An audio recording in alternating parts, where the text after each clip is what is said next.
Thank you so much for offering to participate in this interview. To start off, this is an interview conducted by myself, Emma Cieslik, on Monday, January 25th at 3:15 p.m. for the Muncie LGBTQ History Project. I use she, her pronouns, and I am currently recording this video via Zoom while sitting in the Burkhart Building at Ball State University in the Oral History Studio. I wanted to sincerely thank you for your time and for agreeing to contribute to the Muncie LGBTQ History Project. To start off, would you mind please introducing yourself? Sure. My name is Will Grinstead. I serve as a palliative care chaplain here at Ball Hospital in Muncie. I've been doing this role for about, almost 6 years now. Before that, I did clinical training down at Methodist University and Riley Hospitals for chaplaincy, to go into chaplaincy work. Wonderful. What pronouns do you use? I use he, him, his pronouns. Wonderful. Would you mind please sharing your age? Sure. I'm 34. I had to stop and think for a minute. When and where did you grow up? Right here in Muncie. The office, I'm sitting here just in the conference room by my office, and it's all, office space in the hospital now, but it actually used to be surgery. And I was born right on this floor at Ball Hospital in 1986. So really kind of an interesting turn of events to have my office be on the former surgery floor. That's a wonderful story. I was wondering, and this continues more into the education discussion, but I was very excited to be interviewing a previous Ball State Cardinal. Yeah. Moving along with that, where did you grow up in the Muncie community? I know you indicated you were born at Ball Memorial. Yeah, I was born at Ball, and I grew up in the same house from the time I was born until I moved out to go to college. Kind of it's an area that is now Yorktown, but then it was kind of a no man's land between Muncie and Yorktown. It's the area between Morrison Road and Nebo Road. Yes. That used to be an unincorporated area, but now it's part of Yorktown. That's wonderful. And moving along with that, could you tell me a little bit more about your family of origin? Sure. Let's see. My parents were married for about a year before I was born. I'm the oldest. They're still married today. I have one sister. She's about a year and a half younger than I am. She identifies as bi herself, and that was part of my process of becoming more vocal about my affirming status as clergy. I guess we can maybe touch on that later. Church was a very big part of our growing up. We lived just down the road from a very conservative church that we attended, and a very big fixture in our family's life. We're typically there 3 times a week for services or events or things, and very central to our family's social life, I think. Most definitely. Family of origin is such a big term. So if there's things that you would like to know for the project or anything, please just ask. I sometimes forget to mention bits and pieces. So I really appreciate it. One of the questions that popped into my mind was, which church did you and your family attend growing up in Muncie? we attended Grace Baptist Church. You had mentioned that you attended that for most of your childhood. Was that from your birth through going to college? It was. Yeah. Actually, I guess until I turned 17 or 18, my now ex-wife and I decided to leave the church at that time. But so for most of my growing up, it was there. Wonderful. Are there any particular relationships, and this may relate to your time at Grace Baptist as well, that stood out in your childhood? How so? Were there any relationships that impacted you significantly in your religious development or in your personal development? Yeah. I think my grandmother is still a big, important figure in my life. Faith is very important to her as well. She and I come from very different places in faith, but it's very important to her. And she taught Sunday school at the church, and she had this, it's called flannel graph, It's like back in the day before projectors, we used little um, pictures that stick to flannel, and you would tell the different Bible stories. That was kind of her brand in the Sunday school teacher world at the church. And I think also my mom, of course, is someone whose faith is very important to her. Both my parents, but my mom is especially vocal about hers. My youth pastor, I think, had a big impact on my life, and was part of my original sense of calling into ministry was during the time that I was in youth group there. Again, I think we come from very different places now, but still grateful for the impact that these people had on my life. Most definitely. And I was curious, what was the name of the youth pastor? His name is Rory Bond. Wonderful. Thank you. And going along with that, I know that you mentioned and brought up about your sister and your mother. Can you tell me more about your family now? I have 2 kids. My oldest is 10. Her name is Lene. My son is 9, and his name is Kagan. And then I'm engaged to Jennifer. Congratulations. That's very exciting.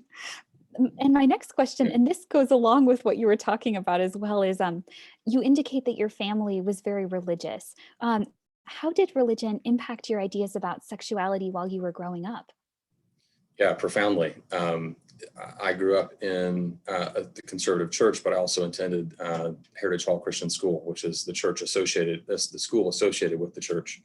There was no sex ed at that school. In fact, it was a moral stance of the school. I remember one of the teachers, this topic came up, I think, in a discussion sometime, and he said, well, you don't just teach people how to make a bomb and expect them not to make a bomb. And like at the time, it was like, oh yeah, I guess that makes sense, because that's, fish don't know they're swimming kind of thing. Yes. Does that make sense? When it's part of the explanation and you're part of the culture, it just kind of, it goes along. But I think back now, I was like, sex is not like making a bomb. It's not even sort of like that. So I guess I would summarize in saying that my ideas about sex and sexuality and gender were primarily formed by church and church leadership. Definitely. And I was curious, I know you mentioned sex education. Was there any information that you received about LGBTQ plus individuals in your upbringing in the church? Nothing positive. I understand. I understand. I'm really curious to gain your perspective on how your position has changed, especially now as a very wonderful ally that we have in the community in Muncie. Sure. And going along with that, and I know you mentioned your sister, how did your religious upbringing impact your own understanding of your sexuality? For me, the message was never, there was never a message that it's okay for a man to like another man, to be attracted to another man, or for women to be attracted to each other, or certainly any other sexual or gender identity. It was, all driven by your genitalia determines your gender, and that's how God made you, and that's what God intended to do. And so if you question that, you're questioning what God made, and that's not okay. I never really felt as though I questioned that. I'm still, I questioned the message, but I didn't question my own sexuality after coming out from under that certain lens of looking at gender and sex and sexuality through the faith message that I was given. Most definitely. I really appreciate you sharing. And one question that I had going along with this is, and this is a very important point, were the messages that you received about sexuality explicit, or were they more implicit? No, they're explicit about sex is only for marriage, and same gender attraction is not acceptable in God's eyes. In fact, those people are depraved and doomed to hell. And we should not be allowing those people to attend church here, or certainly not get married or serve in the clergy. I mean, just very, very negative messages. I would say also that it was not done in such a way, that makes for good YouTube clips these days, kind of the fire and brimstone abomination kind of language, yelling and shouting. So I think in some ways that's even a little more subversively worse, though, because when someone presents it, logically and in their mind and makes this case to you, it's harder to question that, to break that down, when you look back on it. I think when someone's yelling and shouting, later you can look back and think, well, they probably had issues or something. But when it's done in kind of a, well, this is just how it is way, that's harder to crack open. Most definitely. And I was really curious to ask you, how did these views change? I know you mentioned that you're an active ally now, in your own experience with your sister. Yeah. My sister's coming out was part of that. So it was kind of a gradual thing over years. My sister's coming out was part of that. And so there was like this evolution of views that I held. I think where things really changed for me was during my clinical education down in downtown Indy for chaplaincy. I was called one day to go visit the bedside of someone. Sorry, this is a very important story, but also getting Sienna notice. No worries.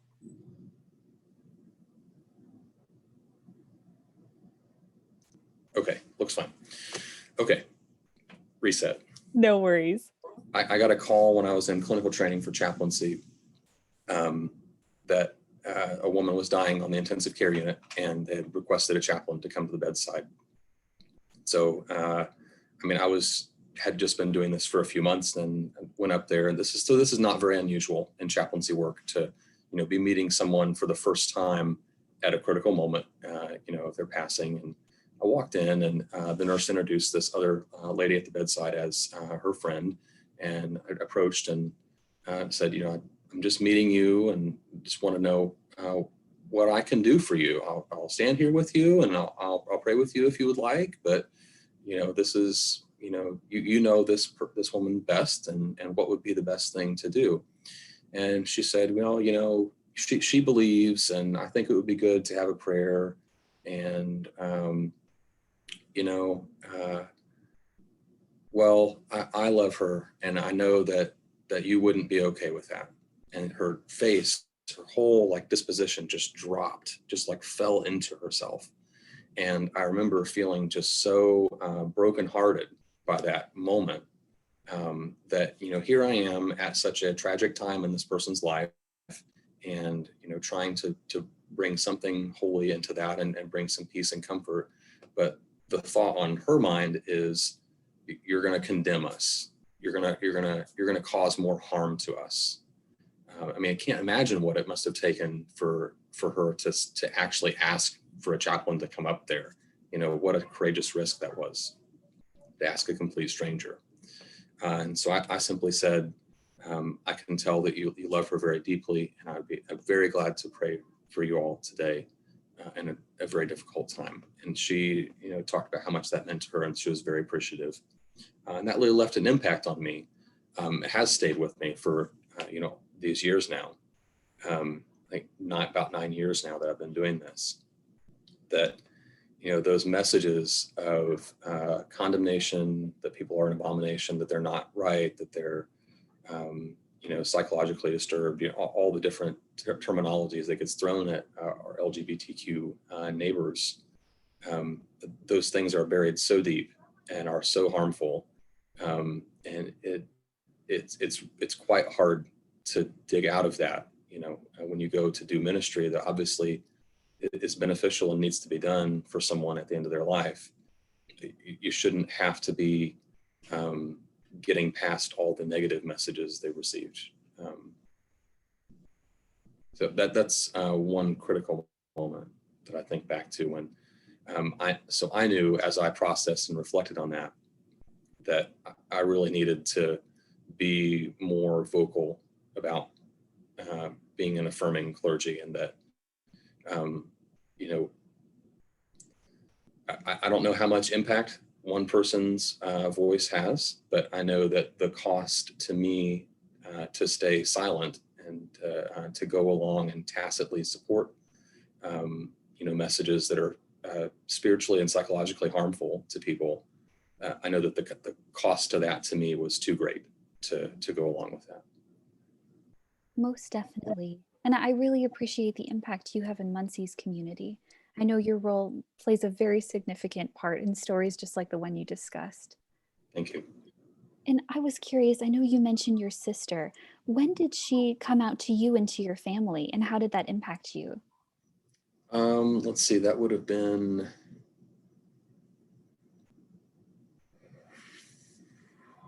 I want to say 2010 or 2011.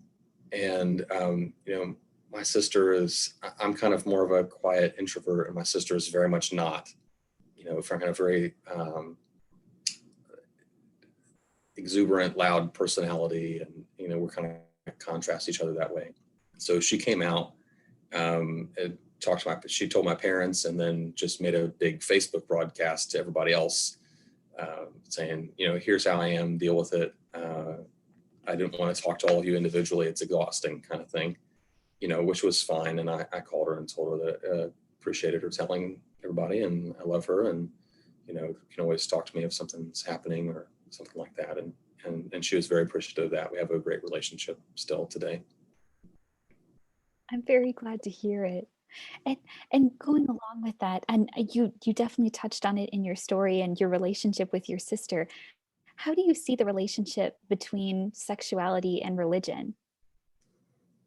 Oh, geez. Can you give me a starting point? Most definitely. I know it's a very broad question.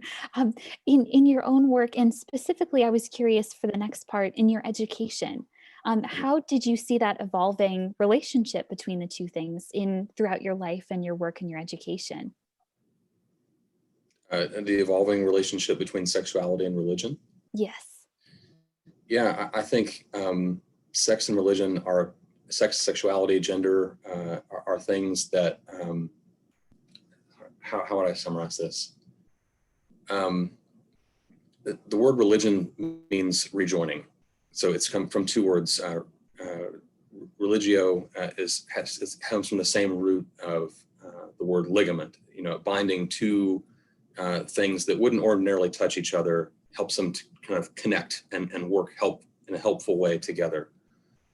Healthy religion can do that for things that are deep within us, and that are very personal to us.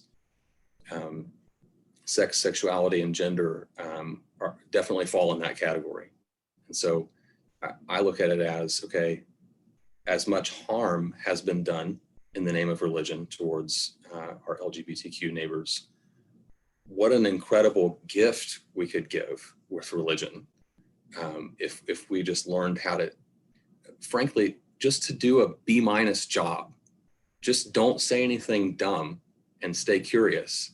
We could just completely shift things. And I think that's the opportunity for the future, is to continue to work with faith communities to be more open and inclusive places like that, or to be honest about we're working towards that. We're not quite there yet. We welcome everybody. We're not sure what we think about having a gay pastor, and just to have open, continuing conversations and an influx of education or things that would help people to think through those things. Most definitely. And one starting point, branching off, and you did a wonderful answer for the question. I was curious about your background at Liberty University Theological Seminary. I was wondering, I know that you attended there for graduate studies. What motivated you to pursue a degree at Liberty? Well, a few things. So I was finishing at Ball State. I knew that I was going into ministry. So this was 2011. I knew I was going into ministry, but I really did not have a clear picture of what that would be like yet. I mentioned growing up in conservative church, and it was actually it's an independent church, so it's not associated with the Southern Baptist Convention or other not big denominations. It's just that church, that individual building. And so the only shape that I ever had for imagining what ministry would be like was behind a pulpit. But I had this sense that my ministry would not be there. That did not feel like my calling. So I did what a lot of people who feel called into ministry and aren't sure what to do, went to seminary, go to grad school to try to figure that out. Liberty at the time had still, I think probably still has a well-run online curriculum for Master of Divinity and Master of Theology students. Now, what the curriculum teaches, I don't identify with anymore, but the way that it's run and the way that it's delivered online is done pretty well. Also affordable, let me, pursue grad school without, moving across the country, which was, I think, very important to me and to my wife at the time. We had two young kids. Kagan had not been born yet, but we had Lene was less than a year old. So the thought of relocating across country for something, without a certain plan was kind of a bit daunting. So I may stay there. And it was ideologically similar to what I was familiar with. And so it felt similar enough at the time. Most definitely.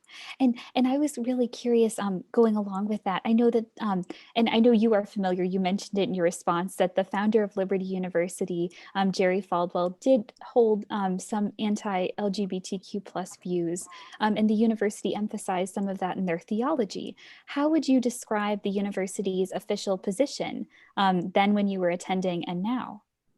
Yeah, abysmal, awful. How public is this recorded interview going to be? You determined when it is released with names moving forward, and when we open the file to send to the archives. So it's all up to you in terms of privacy.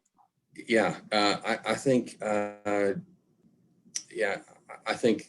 Liberty's official positions about sex and sexuality and gender are pretty well known and easily accessed. I know that as a seminary student, I had to sign a statement of faith, and honestly, so I was attending seminary at the same time that I was in clinical studies for chaplaincy, and that was a personal conflict of mine. Is that I had signed this statement of faith and had to reaffirm that every year, but that was not in line with my personal viewpoints on sex and sexuality. It was in line enough at the time, but it was still uncomfortable, and so I felt conflicted about being more vocal about my affirmation of LGBTQ folks, and also signing on to this faith statement. I think I would look back at myself now and say, well, that was an unjust statement that undermines people's worth, and so should not have felt guilty about stepping out from under that. But it's hard, when you're first trying to establish yourself and also dismantle your faith at the same time to include more people. It's a hard place to be. So I struggled with, am I having integrity to this statement of faith that I signed on for? The recent developments with Jerry Falwell are tragic. Personally, I only know what I've read in the news articles, but also not surprising to me. I think I find that people who are the loudest about sex and sexuality are people that have a lot to project. I keep waiting for that not to be true, but it just kind of seems to be true over and over. It's tragic that his personal decisions have impacted the school the way that they have, but it is also, entirely foreseeable. And it was not without people trying to warn the school about that over a period of years. And, there have been student groups, seminary student groups even, who, have asked the university to reconsider various positions on racial equality, sex and sexuality, fewer of those. But, there are people who have dissented from Liberty's statement of faith. I'm one of them. I have conflict about, to be blunt, I paid a lot of tuition money to Liberty, for 5 years of grad school. And that tuition, I left with 2 degrees. They got money that furthered this message. And so I think it behooves me and it falls to me to build something better for the future. I don't know, I could vent on that one for a little while. I'm not sure if this is all what you want for the project, so. Most definitely. I know it played an important impact in your life. So I was really curious to learn how it impacted your relationship between religion and sexuality as a whole. So most definitely relevant. Sure. I think it's a very good question, and it speaks to the thoroughness of your preparation for the interview to ask about that. In fact, it's not something I get an opportunity to talk about very often. So I appreciate that that's mentioned and brought up. It's a very real thing. I mean, Liberty is the largest evangelical university, I think, in the country, and so has a huge impact on the national dialogue for evangelical churches. So, yeah, very important to get honest about what we've been saying and what the messages have been. There's a really good, I think he's a family counselor, family psychologist or something. His name is Omar Manwala, and he talks about betrayal trauma. And part of that is getting honest about, so in a relationship, there's often this secret sexual basement to the relationship. One party of the relationship has a secret sexual life that is mostly unknown, but perhaps hinted at or perhaps suspected, but it all happens kind of out of view in the basement. But the metaphorical stench of that can't not influence life in the rest of the house. Like, imagine if you had mold in your basement, it wouldn't be visible in your kitchen, but the spores from that, would be filling up your house. I think in the same way, people, I don't want to just pick on Jerry Falwell. It's a long history of these messages of about these unhealthy messages about sex, sexuality, and gender that have been filling the house, the church house, the human house for a long time, and influencing the climate up here. And I think the sooner we open the basement and blast out the mold, the healthier life is going to get for everybody. Most definitely. That's a wonderful answer for the question. And I know you mentioned many dissenting student groups that are also working to focus on that within the evangelical church as well. One question that I had going along with that line was, were there any particular moments, including assignments or other student groups that you were part of, where this conflict erupted within you while you were at Liberty? I don't think any big ones. I do remember having a pastoral counseling textbook and being uncomfortable reading the description of LGBTQ folks. I think I took that class early on, and so it was at that time it was more of a, I'm not sure I think that way, but I still kind of accepted that this is what this is the curriculum, this is how it is right now. Yeah, that's the only clear association I have with liberty and those messages at the time. And again, because of the nature of the online curriculum, I didn't really have a lot of interaction with other students. Yes. Except for I went out to campus 2 different times for a week-long intensives, but most of it was online. So, what did the structure of the week-like intensive specific sections look like? I know you mentioned that you went for online education.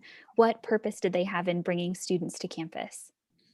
Yeah, that was through my Master of Theology program, and it was basically just for 2 different classes. So I would attend class 8 to 5 every day to complete the lecture portion of that class, and then you can have pre-work and post-work. So just different format and delivery for those classes. Wonderful. And going along with that, I was really curious. What was your experience in terms of Liberty Theological Seminary's approach to LGBTQ spiritual care? Or where did you find information about what informs your care now? Yeah, I think for Liberty, that I think most professors there would teach that the best spiritual care that you could give to LGBTQ folks is to convince them not to make that choice in their life, which is problematic in so many ways, and it undermines the integrity of that person, that person's personhood. I think what informs my care for LGBTQ folks now is just simply meeting them where they are, and to affirm God did not make any mistakes in making you. Just the end. I believe every person is made in the image of God, and that some people have trouble seeing that in others for reasons that some of which are known and some of which are unknown to most people. But that doesn't change that each of us is made in the image of God. Most definitely. And going along with that, and you mentioned this a little bit with your coursework. Were there any professors or courses that informed this spiritual care for LGBTQ individuals, including positive or negative care in particular? Yeah, I think the greatest influence I had in forming how I do spiritual care was my clinical education, clinical pastoral education. And that was something I sought out on my own because it's kind of just like nurses do clinicals for nursing school, chaplains have to do clinicals to be grown-up chaplains, because we can't learn everything we need to know about doing this from a book, whether we're being nurses or physicians or chaplains.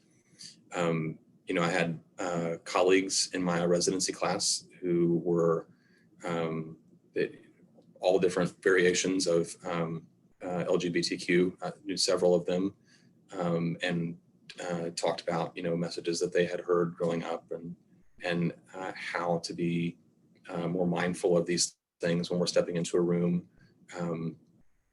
So I might proactively, when I go into a room, if I know that this is someone who identifies that way, I may just say, "Hi, my name's Will. I use he, him, his pronouns. What should I call you?"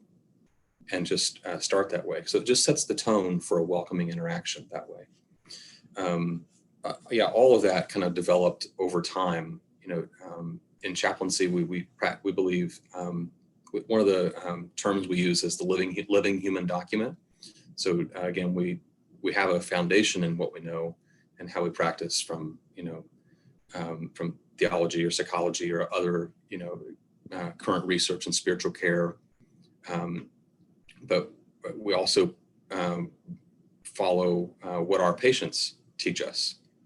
We think about that particular case and how is that instructive to how we approach all of the cases like this. And we try to just read people as they are. We don't try to write something else on the story. We let their story inform us in our care. And when you're listening, people will tell you their story. Most definitely. And that leads right into the next questions that I had moving forward. In your own work, how have you supported and approached palliative care related to LGBTQ identity and partners? I know you mentioned the really impactful story you had. Yeah, that's one. I, I'm, I have a couple of stories I'd like to share, but I probably can't because of HIPAA reasons. I think, how would I relate it to palliative care? Um, to make sure that, when we have um, partners who are married and are of the same gender, or still some people who have decided for whatever reason not to get married, that we're lifting up that,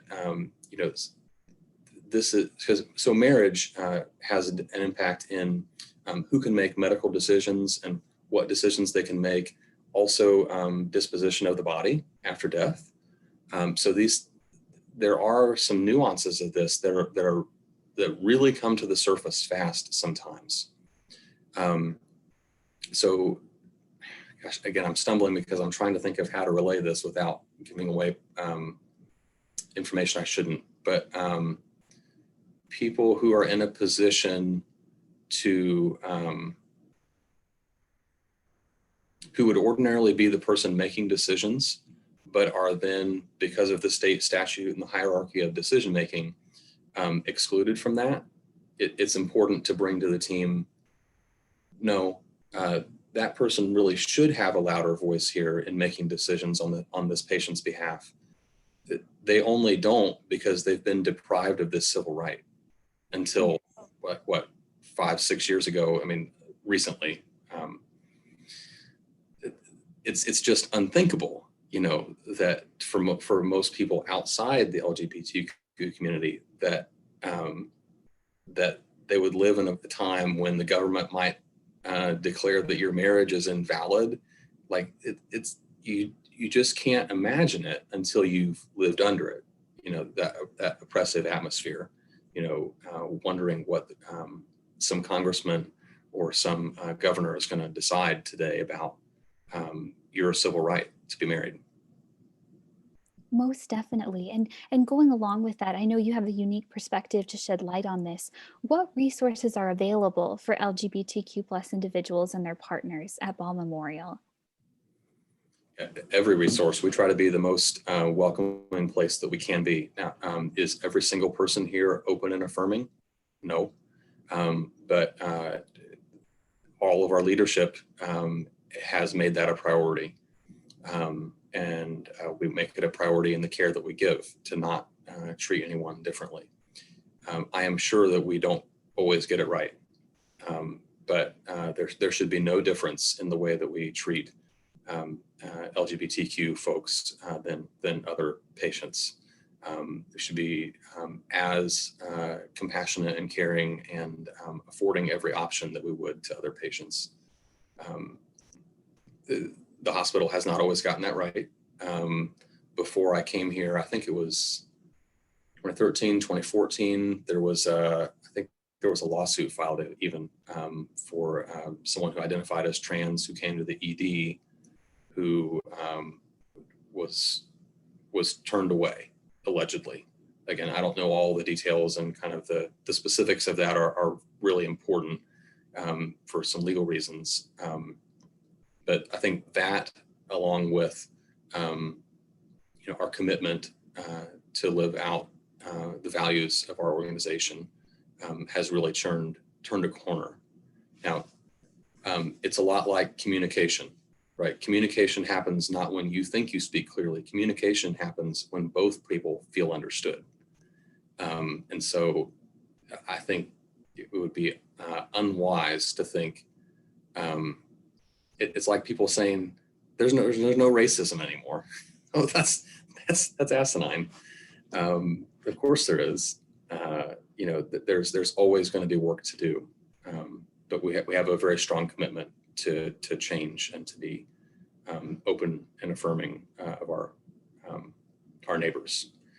There was a movement done a few years ago to make sure that all of our bathrooms are, so there are some gendered bathrooms that are still identified, and there are some bathrooms that used to be gendered, but are now just anyone. And that was a little bit of a stir for a little while, but not anymore. I mean, it's funny because you could stand there, those ones that I'm picturing, they're right next to each other. You could stand there, open both doors and look at them and say, toilet, sink, toilet, sink. I don't understand why this is such a big deal, why we need gendered spaces, but yeah. Things like that come to mind in being more open, more vocal about our commitment. And I think there's also an LGBTQ affinity group within the hospital that evaluates some of our policies. I know that they had input on our advanced directive policies. So advanced directives are, like living will, healthcare representative, things like that, to make sure that we're having policies that are as inclusive as we can be to families that look different than what we might typically expect. So does that help? That's wonderful. That's what I was really curious about. I know in Kate Johnston's interview, she had also brought up the story about the emergency department as well, and also spoke to the wonderful progress in gender neutral bathrooms now at the hospital. Right. Yeah. I hope that the chaplains are not the only one keeping that urban legend alive, but I think chaplains try to be mindful of what is the history here, what are we stepping into when we step into this space of doing ministry, and I think it's important. It's also important to talk about things that have happened since then too. Most definitely. And along that line as well, I know that you had mentioned earlier with the story that you told that sometimes chaplains are stepping into situations where their religious background has informed them that their sexuality is a cause of sin or leads them to live in sin. How do you approach that situation from the perspective of LGBTQ spiritual health care? Yeah, I'm not sure that I always do this right, and I'm always, trying to learn more. But again, I try to come back to just something very simple. You are made in God's image. God did not make a mistake in making you. You probably did hear differently. Maybe you did, and I understand that. I heard differently too. I'm here to tell you, God loves you as you are. Now, does that, magic wand fix everything? Well, of course not. Just as my process of dismantling and reassembling, my faith in this way has been a process and still remains a process. I expect that it will be a process for other folks too. But I think it starts with a clear message from clergy, someone who has religious authority to give that affirming message. Not that we're the only ones, of course, but I've seen that it does help. Most definitely.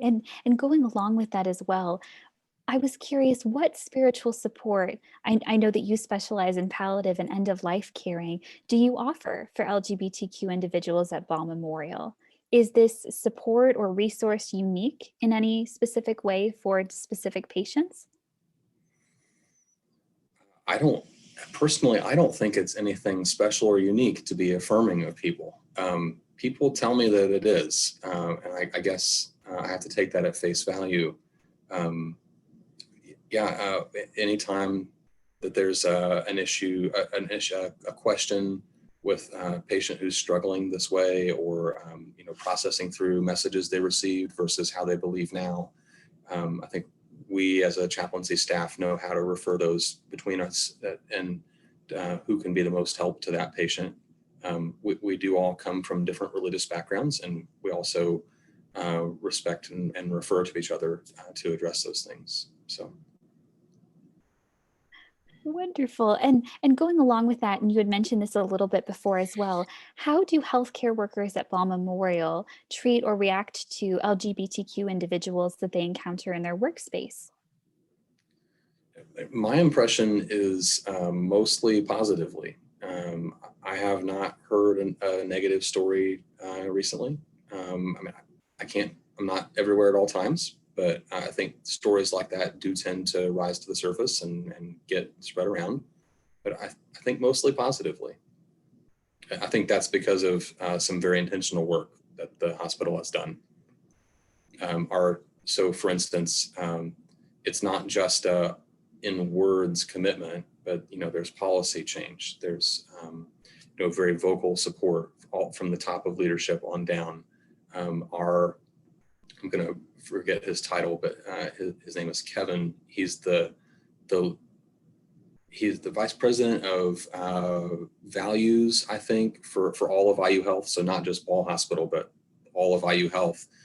He's himself a Methodist pastor by training, and he every year marches in the Pride Parade in Indy and encourages other IU Health team folks to march with him. I think that's a very clear message about what, not just that in itself, right? It's that plus the sum of a lot of other actions and support when it really counts. But being very visible about this is our statement as an institution about our support for our colleagues, for our neighbors, and for our patients. Most definitely. And going along with that, how have your experiences of LGBTQ-centered chaplain care been different at Ball Memorial versus other hospitals you've worked at? I know you mentioned where you did your clinical training as well. Yeah. So I did clinical training at Methodist University in Raleigh. That was, I think, a bit more liberal environment. That was more the norm. To have chaplains who identified in the community in some way, and also to be, providing that education to staff members, or to talk about, specific cases with nurses, with physicians, talking in that way. Less so here at Ball. I think we each just incorporate that into our work as it arises, and have maybe less of a visible presence in providing that education. It's not to say it isn't happening. It's just not happening as much by chaplains, which is fine. It doesn't have to just be us. I also worked in a PRN, or kind of a very part-time capacity at St. Vincent's in Anderson, and then at Franciscan Health in south side of Indy. Both of those places had statements about, the Catholic Church has a history related to sex, sexuality, and gender as well. But I never felt that I could not provide that necessary spiritual care to people, irregardless of the official position of the bishop or the Catholic Church or things. I don't know. Maybe I got a free pass because I was not a Catholic, and it's like, we're glad he's here, but it's cute. He's not Catholic, so. I don't know. I never felt that I couldn't provide the spiritual care that I needed to provide to people when it came to gender, sex, and sexuality. Yes. And going along with that as well, into that question, how do you help LGBTQ young people and people who are of maturing ages see their sexuality along with religion? I know, especially with your palliative care and end of life care. Again, I don't feel like I have anything real spectacular to say here, but just to be affirming of how people are figuring that out and questioning, and to make sure that they have the support and resources that they need, to figure that out. So, parents who have, their son or daughter come to them and say, I think I'm gay, to support them in counseling through that as a family. What is this? Some people have been so trained to believe, this is a fault of my parenting. I must have done something wrong, to help them back up from that, and to learn how to be an affirming parent to their child, in the way that, in just the same way that I hope to be to my children. Most definitely. And one question going along with that is, what resources and what support do you provide for elderly LGBTQ plus individuals, especially of the Baptist faith, who may have been, as you mentioned before, raised with a perspective that their life was in a way sinful, or their sexuality was in a way sinful, especially at the end of life? Yeah, I think to again reassure them that that's not how God sees you. If people really want to get into um, to specific Bible verses or things, I mean, I can roll with that for a little while, but I try to just pull back and ask folks, you know, what kind of a God is not loving? Um, what kind of God is that? That isn't very godlike. It's not something I don't think worth worshiping. Um, Now that's can be hard for people to hear, but I try not to get too far into the debates about this verse and that context and things. I mean, I have some responses, but I just find that it doesn't go very well, very far. People have just been kind of programmed to give certain responses. Yes, and going along with that, have you been able to find a church home in Muncie that reflects your current beliefs? That's been a little bit of a struggle. I currently attend a church over in Anderson, and they're more welcoming, but I think would still have some of the same beliefs about gender and sexuality. Although I appreciate my pastor's conversation. He keeps the conversation moving forward, I think, as much as he can. There are not many welcoming, truly open and affirming spaces in Muncie. And the pandemic has put a pause. I mean, I have not been to church since March of last year, so almost a year now. I've not attended any in-person services. So it's put a pause on a lot of the church attendance and things, but it's definitely something I'm mindful of, especially as, we're looking to get married soon and find, or should we go to one or the other's church or find someplace entirely new? And yeah, it's an open discussions. Yes, and going along with that as well, you brought up a really interesting point about the access to and availability of open and affirming spaces in Muncie. Where have you found those spaces in Muncie right now? Albeit outside of the pandemic that we are currently experiencing. Yeah. You know, I may not be the best person to judge those things. I'm a young white male Protestant minister in the Midwest who identifies as straight. So for me to say some place is welcoming and some place is not is probably pretty privileged to say that, because I probably feel, honestly, I probably feel like I can walk in pretty much anywhere because that's the path that society has given me. I try to be mindful and try to notice, okay, what's the messaging going on here, and support businesses that have those policies. But I don't know that I have the best. I'm the best person to ask about that. Yes. That's a wonderful and very thoughtful response to the question as well. And that ties into what I was really curious about. And I know that you have a wonderful perspective to this question. How have you seen LGBTQ community and visibility throughout your life living in Muncie? Oh my gosh, it's entirely different now than it was growing up. I mean, I hardly knew that there were gay people in Muncie when I was growing up here, or even going to college here. This was not I did not think it was I did not ever know of LGBTQ community being active. I only graduated from Ball State 10 years ago. That's not that long, I tell myself. We have billboards now. We have Muncie Outreach, that is an incredible program hosted by Unitarian Universalist Church. I think that's newer. I think that's maybe 5-6 years old now. It could be longer. We just did not have spaces like that in Muncie when I was growing up. The change has really been dramatic. I think even I could be wrong about this, but I believe that the city of Muncie, now not Delaware County, but the city of Muncie, passed a fair housing ordinance. At least that was attempted, I think, by Mayor Tyler several years ago. I mean, even just the fact that like something like that is getting airtime in Muncie, Indiana, is really encouraging to me. Again, it doesn't mean that we've eliminated discrimination by any means, but to look back and zoom out to a bigger picture, there's certainly objectively progress.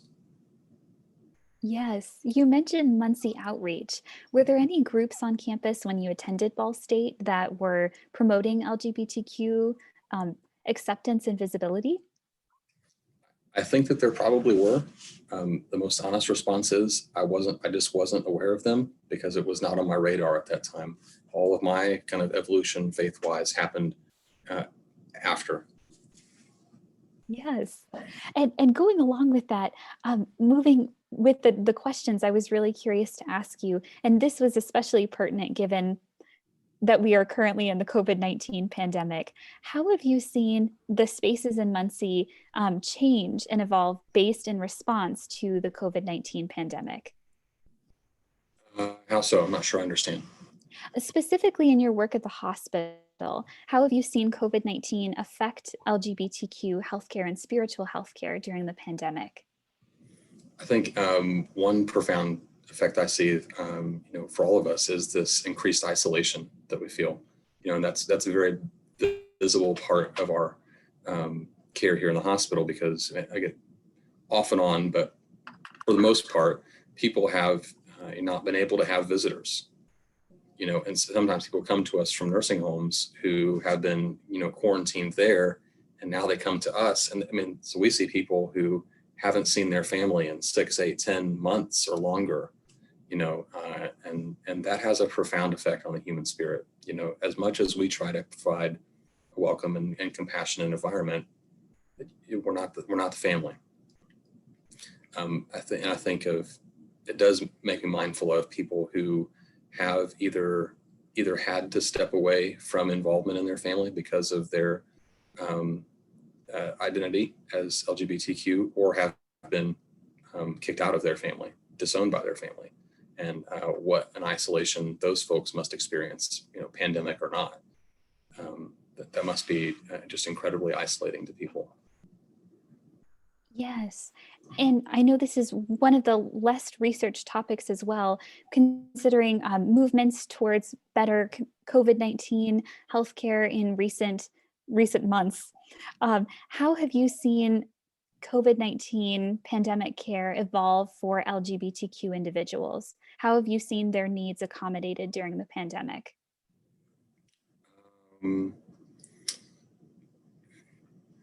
Gosh, I don't know that there's any big differences. We try to accommodate whatever need might be in front of us to meet for that patient.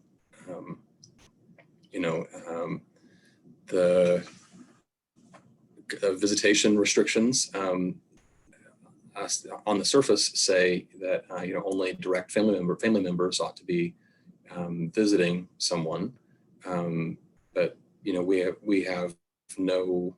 I'm not aware of any issues of someone bringing their partner in as part of that visitation. We don't say, oh, well, that's not your mom or dad or your brother or sister, and so they can't come in. We recognize that is the family to that person. Family is who people say it is. Yes. And going along with that, how do you see religion impacting the LGBTQ plus hospital setting?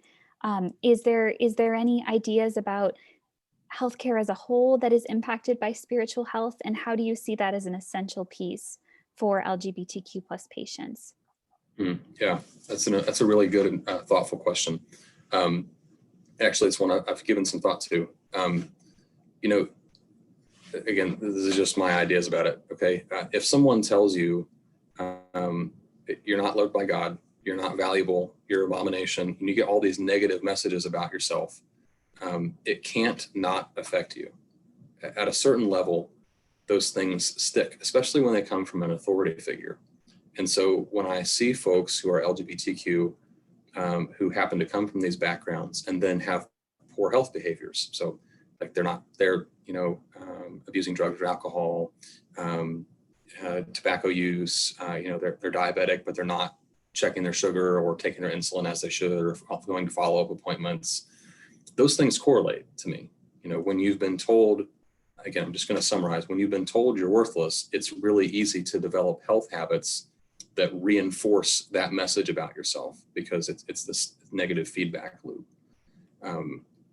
So I think it's really important to be aware of that, and to then what an impact, conversely, we can have by stepping in and providing, of course, education about how to manage your diabetes and getting people counseling if they need to stop substance use, but also even deeper than that, believing that you're worth your health, you're worth living for, you're worth taking care of, because we need you here.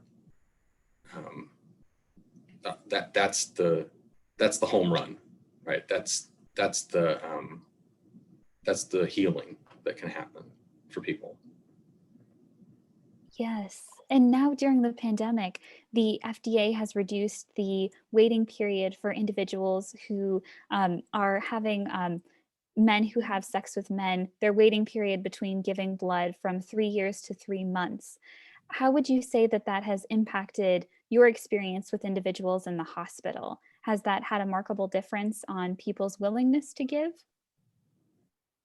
I don't think I have any informed opinion on that or observation. I wish I did. I think that's a fascinating statistic, and I think it's one that is probably very pertinent to discuss, and probably that people who fall in that category, who've been, have a long history of exclusion from donating blood for all the wrong reasons.